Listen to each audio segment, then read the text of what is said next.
Hey, you guys, welcome to this episode of The Rachel Cruze Show. And today I'm going to share with you some of the thoughts that I had on a book that I thought was so incredible. I love reading books in general, but especially when there's a book about money that comes out and becomes really popular, I'm like, I want to read it. So I read The Psychology of Money by Morgan Housel a while back. And then I noticed recently it's been a trend on social media that people are talking about this book. It's come back up. So I thought, okay, well, let me take a few minutes and share with you some of my takeaways from this book, plus a few of my own takes when it comes to money mindset. Now, to give you some context, this book is all about our natural human tendencies and how they affect the way we spend money and view money. So one thing that I loved about the book is that instead of just dumping a ton of statistics and data on the reader, it focused more about our behaviors around money, which is exactly what I talk about all the time. And it's about being intentional. And I even wrote a book called Know Yourself, Know Your Money that covers a lot of the similar topics. So I love to hear another person's perspective on it. So it doesn't always matter about how much money you make or even how much debt you have. It's more about what you choose to do with what you have. And I also enjoyed the way the book was structured because once again, rather than throwing a bunch of numbers and information at you, the author included 19 different short stories to explain his teaching, which made it really easy to understand.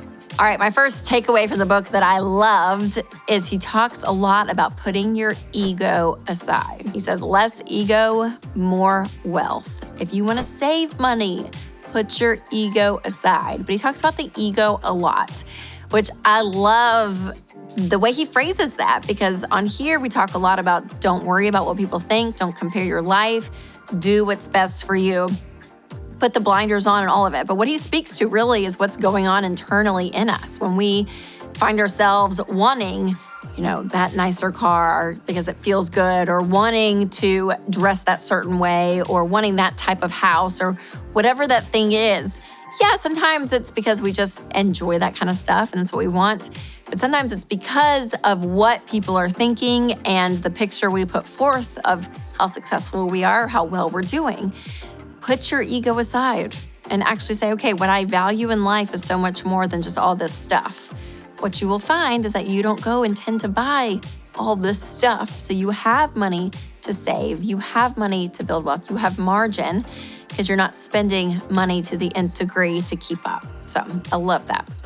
The second thing that I loved from The Psychology of Money is the idea of rich versus wealthy. And he talks about this, how rich is kind of that flashy, you see it all, and it's great and wonderful, and yep, you see it.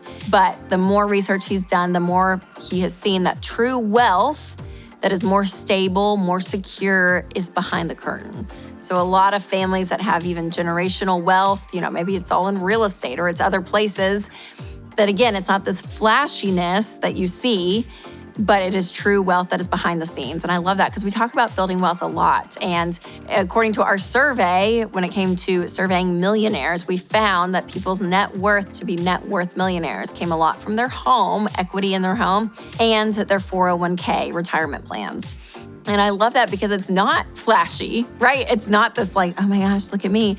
But it is kind of the stuff behind the scenes that actually gives financial value and a level of stability. So when we always talk about that, the tortoise wins the race, not the hare, all this stuff that comes up, it's like get rich quick.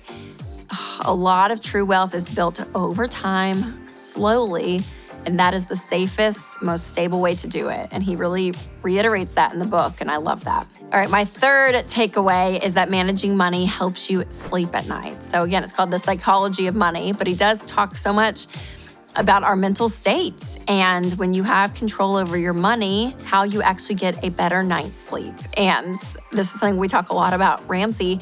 But when people think about being successful with money, again, they so much think about the outward appearance of life and what they have versus these things of like, I value peace. I value peace over a vacation I can't afford. I value peace over buying a purse that costs so much money that I don't have the money for it.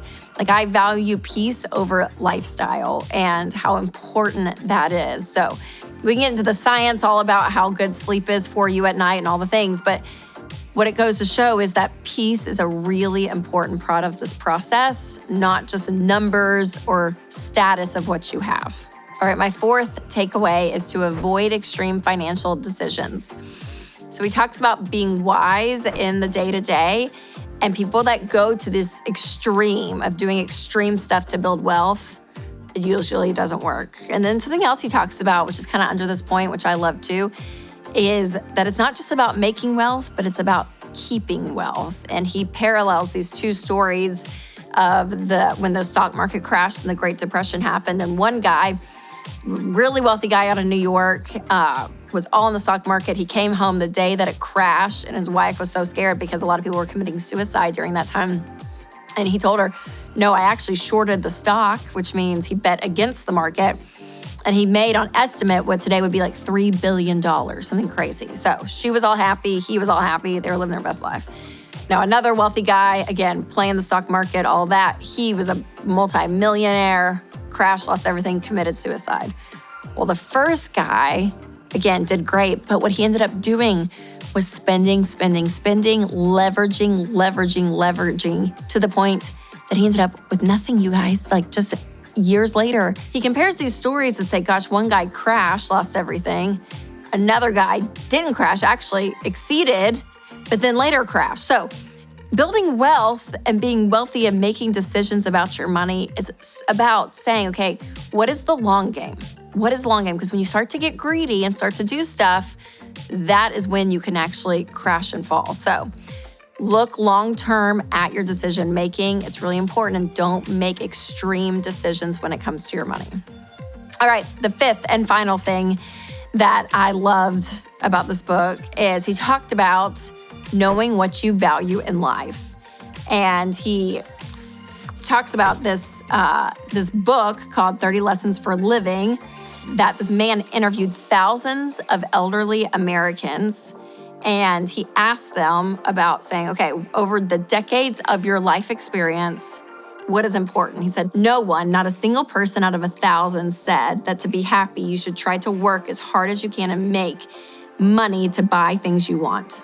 No one, not a single person, said that it's important to be at least as wealthy as everyone around you and be as successful as everyone around you. No one, not one person, said that you could choose your work based on your desired earning potential. Meaning, at the end of someone's life, they're not talking about money and success and all of this. What they were valuing was quality friendships, being a part of something bigger than themselves, and spending quality, unstructured time with their children. Isn't that interesting, you guys? So all this conversation we have on this show about money and building wealth and all of it, like, the end game is not that. The end game is not just to become rich, okay? The end game is to have a level of peace and control over your life in this topic. This topic takes people's lives and stresses them out because people are living paycheck to paycheck. They are leveraging a lifestyle they can't afford.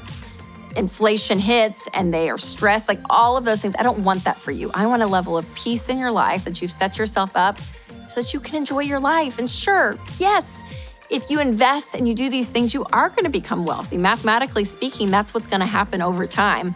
But that's not the end goal. The end goal is to be generous. The end goal is to create a life that you love. So remember, it's always important to be learning, to be open, to be willing to learn things about different topics in life. And for me, even though I talk about money all the time, I think it's always important to keep reading and keep learning. So hopefully this video shed some light on some things that you've been thinking about when it comes to your money, and share this video with a friend who may love to read. And remember, you guys, to take control of your money and create a life you love.